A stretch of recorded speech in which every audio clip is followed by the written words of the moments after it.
एक भाई साहब लिख रहे हैं, सर आईआईटी वाले बाबा का क्या कहना है? यार मैं तो उनको अभी थोड़े दिन पहले ही जाना हूं, और मैं तो यही कहूंगा कि हमारे देश में ये बड़ा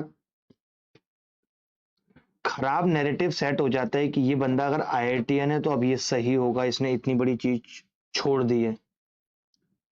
क्या पता उसने वो चीज जो बड़ी जिसको हम मान रहे हैं छोड़ी है, वो क्या पता और बड़ा करने के लिए सोची हो। अगर एक बंदा अपने आप को ये मान लेता है कि उसको बागेश्वर वाले बाबा बनाना है, या कोई और बाबा को वो टारगेट कर लेता है, देश में इतने बड़े बड़े बाबा हैं जिन्होंने इतना नाम और पैसा कमा लिया, जया किशोरी जैसे लोग को अगर वो टारगेट बना लेता है, तो फिर आईआईटी तो बहुत छोटी चीज हो जाती है। अगर कोई इनकम टैक्स में नौकरी कर रहा हो बंदा अपने आप को सीएम और पीएम के टारगेट रख लेता है, तो आप ये नहीं कह सकते कि उसने नौकरी छोड़ दी, इतनी बड़ी चीज को लात मार दी।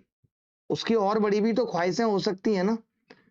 और अगर किसी ने आईआईटी कर ली तो क्या वो आईआईटी के बाद बेकार नहीं हो सकता?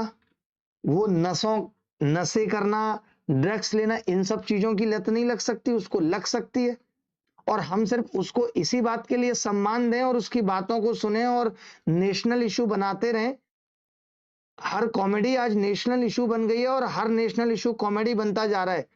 मीडिया वालों को आईआईटी बाबा से ही फुर्सत नहीं है कि वो इस देश के युवा और बेरोजगार लोगों से के लिए आवाज उठाएं, रेल मंत्रालय से जाके सवाल पूछें कि भैया इतनी कम वैकेंसी क्यों, जब रेल में आए दिन इतनी घटनाएं हो रही हैं, रेल सही से चल नहीं पा रही है। लेकिन हमने क्या मुद्दा बना रखा है? आईआईटी वाले बाबा। पहली बात तो ये आईआईटी वाले बाबा बोलना बंद करिए, इससे आईआईटी की बेइज्जती हो रही है। समझ रहे हैं? इससे बेइज्जती आईआईटी की हो रही है, और आईआईटी को ये लिख के नहीं दे सकता कि जो हमारे यहां से पढ़ गया वो गधा नहीं हो सकता, वो नकली नहीं हो सकता। आईआईटी इस बात की गारंटी नहीं देता है, मैं आपको बता दूं कि उसने लिख के दे दिया है। चलिए आगे